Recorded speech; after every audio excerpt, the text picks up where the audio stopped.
Random House Audio presents Star Wars: Dark Force Rising by Timothy Zahn. Read for you by Marc Thompson.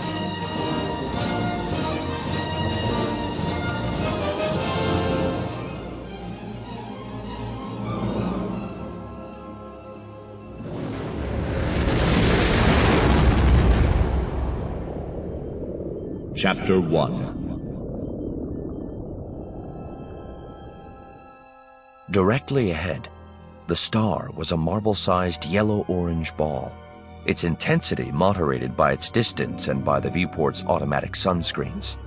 Surrounding it and the ship itself were the stars, a spattering of blazing white pinpricks in the deep blackness of space. Directly beneath the ship, in the western part of the great northern forest of the planet Merkur, dawn was approaching. The last dawn that some in that forest would ever see.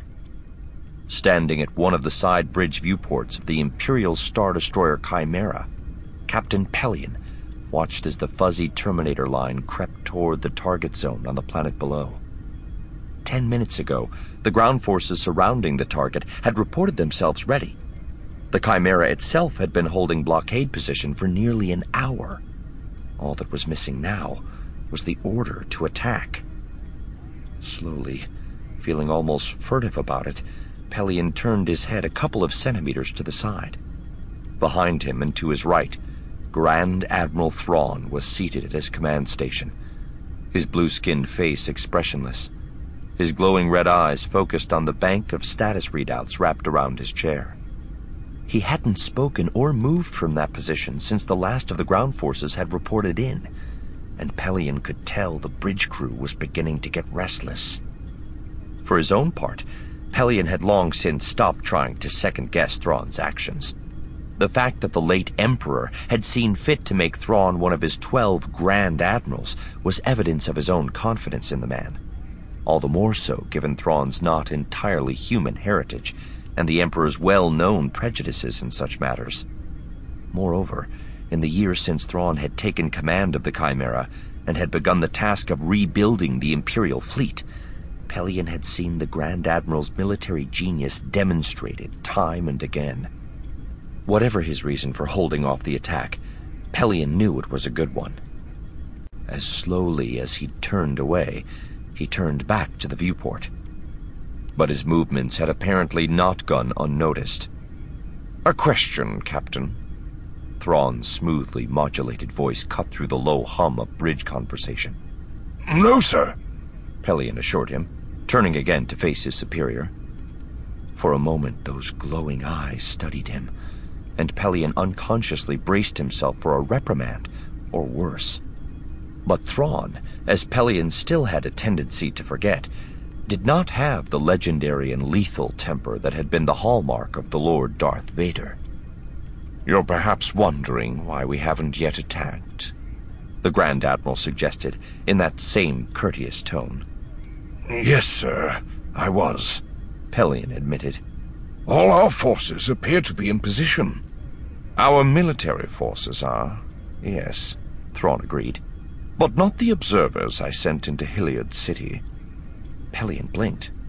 "Hilliard City?" "Yes. I find it unlikely that a man of Talon Karrde's cunning would set up a base in the middle of a forest without also setting up security contacts with others outside the immediate area. Hilliard City is too far from Karrde's base for anyone there to directly witness our attack. Hence, any sudden flurries of activity in the city will imply the existence of a more subtle line of communication. From that, we'll be able to identify Karrde's contacts and put them under long-term surveillance. Eventually, they'll lead us to him." "Yes, sir," Pellaeon said, feeling a frown crease his forehead. "Then you're not expecting to take any of Karrde's own people alive?" The Grand Admiral's smile turned brittle. "On the contrary, I fully expect our forces to find an empty and abandoned base." Pellaeon threw a glance out the viewport at the partly lit planet below. "In that case, sir, why are we attacking it?" 3 reasons, Captain. First, even men like Talon Karrde occasionally make mistakes. It could well be that in the rush to evacuate his base, he left some crucial bit of information behind. Second, as I've already mentioned, an attack on the base may lead us to his contacts in Hilliard City. And third, it provides our ground forces with some badly needed field experience. The glowing eyes bored into Pellion's face. Never forget, Captain, that our goal is no longer merely the pitiful rearguard harassment of the past 5 years. With Mount Tantis and our late Emperor's collection of Spa-Arte cylinders in our hands, the initiative is once again ours. Very soon now, we'll begin the process of taking planets back from the rebellion. And for that, we'll need an army every bit as well trained as the officers and crew of the fleet. Understood, Admiral, Pelion said.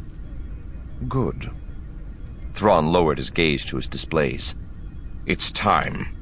Signal General Covell that he may begin. Yes, sir, Pelion said, leaving the viewport and returning to his station. He gave the readouts a quick check and tapped his comm switch, peripherally aware as he did so that Thrawn had likewise activated his own comm. Some private message to his spies in Hilliard City? This is the Chimera, Pelion said. Launch the attack.